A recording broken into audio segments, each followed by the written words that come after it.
Rekan-rekan media yang saya hormati, baru saja Presiden Joko Widodo melakukan pertemuan bilateral dengan Perdana Menteri Jepang Fumio Kishida di Istana Akasaka, Tokyo pada hari ini tanggal 16 Desember 2023. Kunjungan Presiden Republik Indonesia ke Jepang ini adalah dalam rangka KTT perayaan 50 tahun ASEAN Jepang. Jadi besok pada tanggal 17 Desember Bapak Presiden akan memimpin bersama KTT ASEAN Jepang mengingat Indonesia masih memegang keketuaan ASEAN. Dan KTT ASEAN Jepang ini juga merupakan kegiatan besar terakhir keketuaan Indonesia di ASEAN. Sementara lusa 18 Desember, Presiden akan hadir dalam KTT AZEC atau Asia Zero Emission Community dan dilanjutkan dengan luncheon bersama dengan kalangan bisnis Jepang serta melakukan courtesy call ke Kaisar Jepang bersama para pemimpin ASEAN lainnya. Pertemuan bilateral dengan PM Jepang, kedua pemimpin menyambut baik selesainya perundingan substantif protokol perubahan IJPA, Indonesia-Japan Economic Partnership Agreement. Sebagaimana diketahui teman-teman, proses perundingan protokol perubahan ini memakan waktu yang cukup lama, sejak 2019. Saat ini tengah dilakukan proses legal scrubbing untuk penyamaan konteks bahasa hukum, dan setelah proses ini selesai akan dilakukan proses penerjemahan dan ratifikasi di parlemen sesuai prosedur masing-masing negara. Dengan adanya kesepakatan baru IJPA ini ditargetkan dapat diimplementasikan pada kuartal pertama tahun 2024. Nah, dengan protokol perubahan IJPA ini, beberapa manfaat yang dapat diambil oleh Indonesia antara lain adanya perbaikan akses pasar Indonesia di Jepang, termasuk untuk eliminasi tarif produk perikanan olahan Indonesia, kemudian perluasan akses pasar perbankan, dan kerjasama New MIDEC atau Manufacturing Industrial Development Center yang dapat mendukung industri Indonesia menjadi basis produksi kawasan. Selain IJPA, beberapa hasil penting dari pertemuan bilateral antara Presiden Jokowi dengan PM Kishida. Pertama, terkait dengan MRT Jakarta. Terdapat satu langkah maju, yaitu adanya komitmen Jepang untuk kelanjutan pembangunan MRT jalur Timur Barat. Presiden juga mendorong agar pembangunan jalur Utara Selatan fase 2A dan 2B dapat selesai tepat waktu. Yang kedua, di dalam pertemuan tersebut membahas mengenai masalah transisi energi.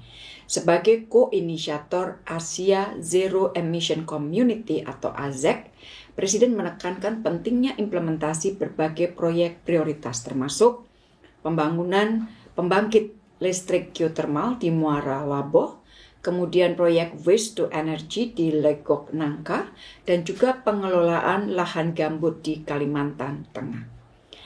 Isu ketiga yang dibahas, Presiden mengangkat pentingnya kerjasama mineral kritis dengan Jepang dan kesiapan Indonesia untuk menjadi bagian penting rantai pasok baterai EV dunia. Keempat, disepakatinya dukungan Jepang yang lebih besar bagi pembangunan ekonomi pulau terluar Indonesia termasuk untuk industri perikanan. Di dalam pertemuan, Presiden juga mengangkat isu Palestina, dan bagi Indonesia, tiga hal penting yang selalu ditekankan oleh Presiden. Pertama adalah pentingnya terus mengupayakan gencatan senjata secara permanen. Yang kedua, memastikan bantuan kemanusiaan yang berkelanjutan. Dan yang ketiga, mendorong segera dimulainya proses damai untuk mencapai penyelesaian dua negara. Rekan-rekan media yang saya hormati, sebagai hasil atau deliverables dari kunjungan bilateral ini, beberapa hal yang dapat di-highlight, yaitu pertama adanya hibah kapal patroli Jepang kepada Bakamla dengan nilai 9 miliar yen atau setara US dollar 63,3 juta kalau kita menghitungnya dengan kurs saat ini. Hibah kapal ini akan digunakan untuk meningkatkan kapasitas kemaritiman, termasuk dari sisi penegakan hukum. Yang kedua, adanya pledge Jepang untuk mempercepat pembangunan MRT jalur Timur Barat dengan target groundbreaking Agustus 2024. Yang ketiga, adanya MOU antara Rumah Sakit Jantung dan Pembuluh Darah Harapan Kita dengan Tokushukai Medical Cooperation senilai 10 miliar yen. Dan kerjasama ini bertujuan untuk meningkatkan pelayanan kardiovaskular di kawasan Asia. Setelah pertemuan bilateral, Presiden RI dan PM Jepang juga menerima 2 dokumen proposal sebagai hasil dari side event. Hasil dari side event ASEAN-Japan Young Business Leaders Summit dan ASEAN-Japan Gen Z Business Leaders Summit.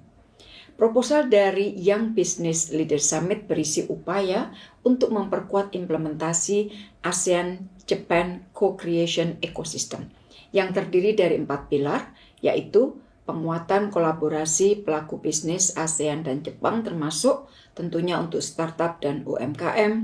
Yang kedua, pengembangan inovasi dan pembangunan ekosistem startup.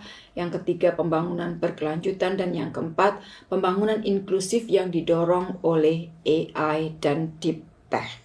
Sementara proposal dari Gen Z Business Leaders berisi ide kebijakan untuk mengatasi permasalahan sosial di 4 area: ketahanan pangan, dekarbonisasi atau circular economy, dampak sosial, dan juga ekosistem startup. Rekan-rekan media yang saya hormati, selain kegiatan Presiden Republik Indonesia tadi pagi, saya bersama dengan Menteri Luar Negeri Jepang Kamikawa Yoko juga menjadi pembicara pada talk show Women and Peace and Security yang diselenggarakan oleh Sasakawa Peace Foundation. Dalam pidato saya mengangkat pentingnya perspektif perempuan di tengah dunia yang divided, guna memperkuat saling pemahaman atau kesaling pahaman untuk membangun jembatan terhadap perbedaan dan untuk membangun inklusivitas. Peran perempuan krusial bagi peace process karena perempuan mampu melihat lebih detail dan mampu melakukan engagement dengan local community secara inklusif.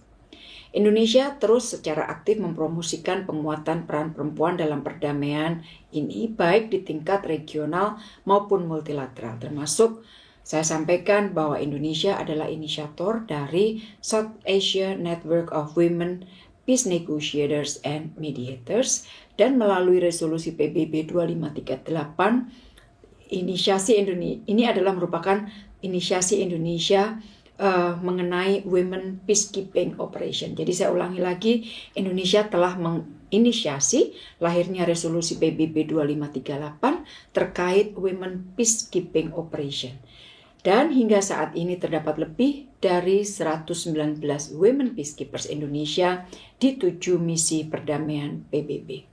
Selain itu, kemarin setiba saya di Tokyo tanggal 15 Desember, saya juga telah meresmikan gedung baru KBRI Tokyo yang juga turut hadir di dalam acara peresmian adalah State Minister for Foreign Affairs Mr. Suji Kyoto dan juga Menteri ESDM Pak Arifin Tasrif. Saya sampaikan bahwa gedung baru KBRI ini fits for purpose, baik untuk kebutuhan fisik maupun misi diplomatik yang diemban oleh KBRI Tokyo. Demikian rekan-rekan yang dapat saya sampaikan. Hasil pertemuan KTT ASEAN Jepang dan pertemuan terkait lainnya akan disampaikan secara terpisah. Terima kasih.